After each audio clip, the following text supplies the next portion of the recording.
پتہ نہیں ہے وہ اتنا مضبوطی کے ساتھ پورے انسانوں کے جسموں کو سنبھالے رکھتا ہے۔ میرے عزیزوں، پھر میں یہ پوچھتا ہوں فَبِأَيِّ آلَاءِ رَبِّكُمَا تُكَذِّبَانِ، تم اپنے رب کی کون کون سی نعمتوں کو جھٹلاؤ۔ اور ایک بات، عجیب چیزیں میں نے دیکھی، کبھی ہم غور نہیں کرتے نا اپنے جسم میں، اور اسی لیے میرا رحمان فرماتا ہے وَفِي أَنفُسِكُمْ أَفَلَا تُبْصِرُونَ، تمہاری ذات میں میری نشانیاں ہیں، تم دیکھتے نہیں؟ اللہ پوچھ رہا ہے تمہاری اپنی ذات میں میری نشانیاں ہیں۔ محبوب الہی نظام الدین اولیاء رحمۃ اللہ تعالیٰ علیہ نے فرمایا اللہ تبارک و تعالیٰ تک اگر پہنچنا چاہے بندہ تو صرف اس کی نسیں جو ہے نا، اس کی رگیں، یہی کافی ہیں اس کے لیے۔ ہاں میرے عزیزوں، آج بھی ڈاکٹرز یہ کہتے ہیں کہ تمہارے جسم کے اندر کی نسیں اگر کھول کر کے پھیلا دی جائیں تو 10,000 کلومیٹر تک پھیل جائیں گی، یعنی تقریباً ایک دنیا گھومنے کے برابر۔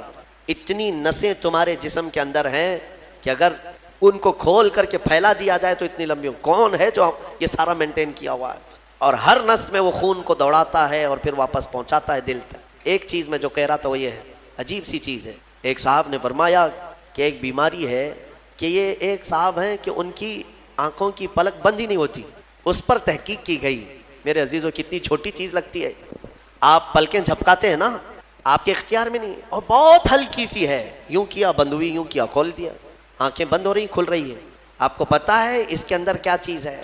کہا کہ ایک بہت ہلکا اسپرنگ ہے ان پلکوں کے بھی اوپر، باقی سب جگہ اس طرح اپنے آپ نہیں ہوتے ہیں کہ خود سے جو ہے بند ہو رہی ہو کھل رہی ہو۔ کان کیا اس طرح کرتا ہے ہمارا، اٹھ گیا اپنے آپ، بیٹھ گیا اپنے آپ؟ یہ ہلکی سی پلکوں کی جو چمڑی ہے نیچے آتی اوپر جاتی، نیچے آتی اوپر جاتی، کیا چیز ہے؟ تو ایک صاحب نے ہمیں بتایا کہ بہت ہلکا اسپرنگ ہوتا ہے، اگر وہ اسپرنگ ختم ہوا کسی کا تو بلڈوزر سے بھی کھینچ کر کے بند نہیں کر سکو گے، ان پلکوں کی چھوٹی سی چمڑی کھینچ کر کے بھی بند نہیں کر سکو گے، وہ بند نہیں ہوگی پھر۔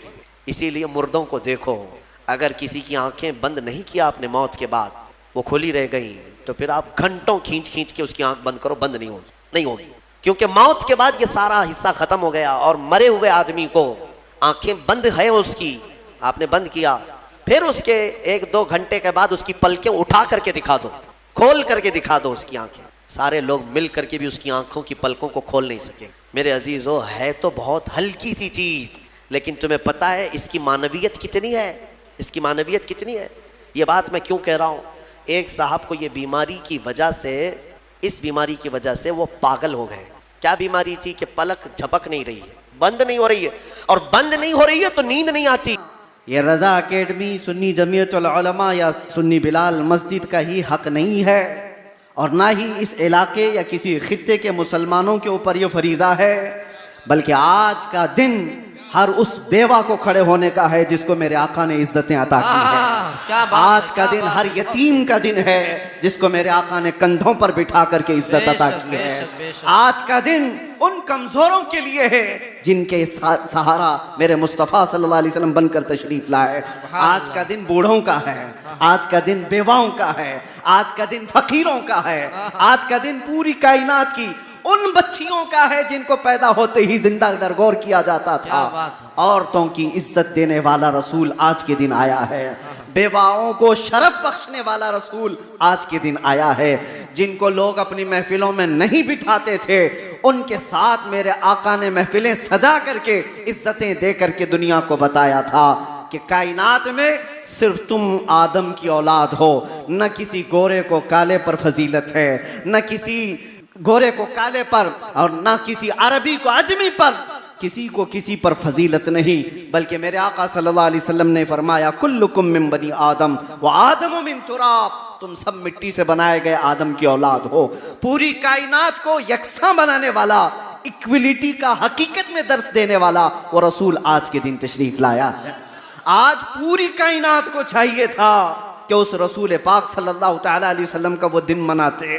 یہ تعصب کی نگاہیں، یہ تعصب کے چشمے جنہوں نے پہنے وہ حضور سے دشمنی کرنے لگ گئے، ورنہ حقیقت تو یہ ہے میرے عزیزو، غیر مسلموں نے بھی جب پڑھا ہے، انگریز مورخ ہے، اس نے لکھا ہے پوری کائنات میں انسان کو انسانیت کیا ہے پتہ چلی ہے تو یہ 20 اپریل کے بعد پتہ چلی ہے۔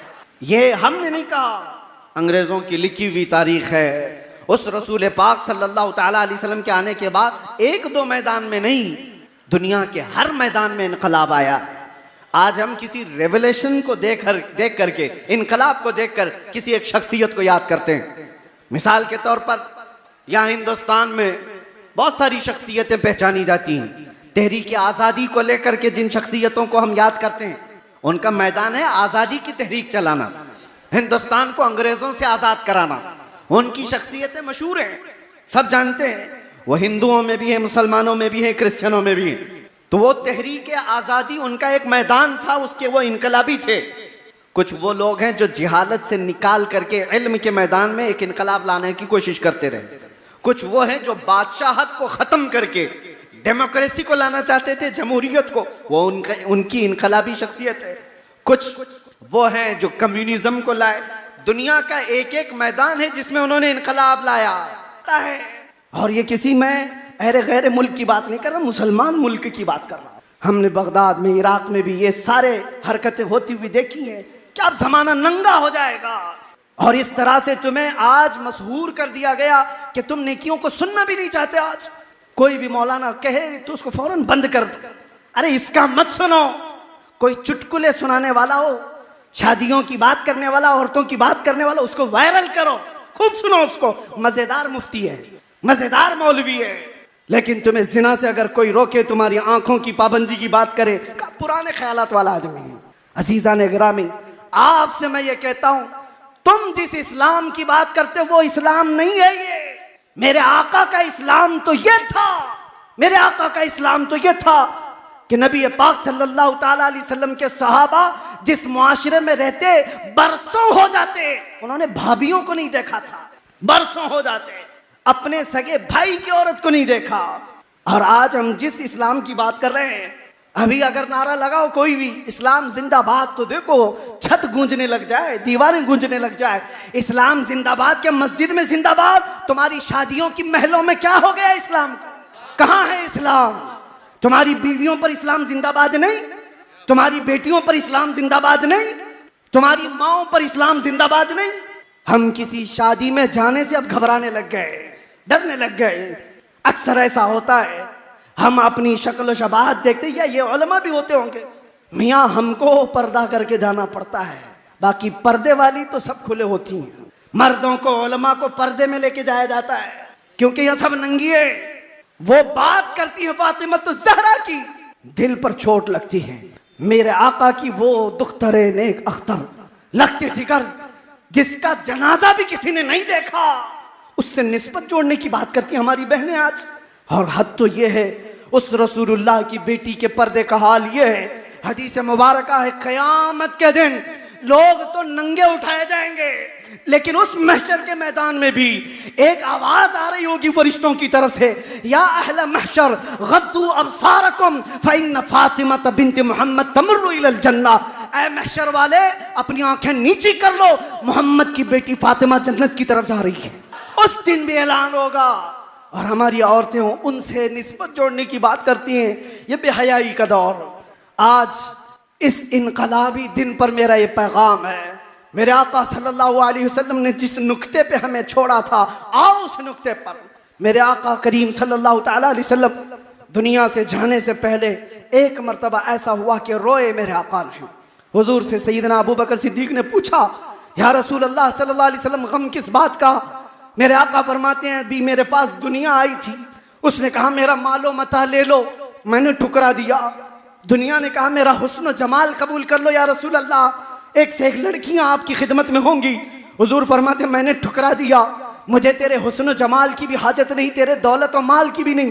تو دنیا مجھے یہ کہہ کر کے گئی، یا رسول اللہ آج آپ نے مجھے ٹھکرایا، لیکن آپ کے بعد آپ کی امت ایسا نہیں کر سکے گی، وہ مجھے لے لے گی، میرے حسن و جمال میں مصروف ہو جائے گی، میرے دولت و مال میں غرق ہو جائے گی. حضور فرماتے دنیا کی اس بات نے مجھے رلا دیا، دنیا کی اس بات نے مجھے رونے پر مجبور کیا. میرے آقا صلی اللہ تعالیٰ علیہ وسلم کو اگر غم تھا تو اسی دور کا تھا یہ، جب امت میرے آقا کی طرف دیکھ بھی نہیں رہی. آج سال میں ایک مرتبہ کیا ہم جلسہ کر کے اس نبی رحمت کا حق ادا کر سکتے ہیں؟ اس کائنات کے آقا و مولا کی خدمات کا حق ادا کر سکتے ہیں؟ زندگی بھر سجدہ شکر ادا کرنے کے بعد بھی میرے مصطفیٰ کے نکلے ہوئے آنسوں کے قطرے کا بھی حق پوری امت نہیں ادا کر سکتی، پوری امت نہیں ادا کر سکتی. جو نہ بھولا ہم غریبوں کو رضا، یاد اس کی اپنی عادت کیجئے۔ آج میرا پیغام صرف یہ میں درد دل کے ساتھ کہتا ہوں، دنیا تمہیں دیکھ رہی ہے اور میرے نبی کے نام سے دیکھ رہی ہے، اور آج تم یہاں پر کہتے ہو مجھے دیکھ کر کے میں جو چیختا چلاتا ہوں، میرے اوپر بڑی پابندیاں جو کچھ بھی لگانے کی کوششیں کی جا رہی، اس لیے کہ جذبات کا مقرر بنا، اس لیے صرف کہ لوگ حضور کی شان رسالت میں بھونکنے لگ گئے۔ اور میں کبھی اس کے در پردہ سوچتا ہوں آخر یہ کتے بھونکنے تک آئے کیوں؟ ان کو یہاں تک کا راستہ دیا کس نے؟ میرے آقا کو انہوں نے دیکھا نہیں، حضور کو سمجھا نہیں،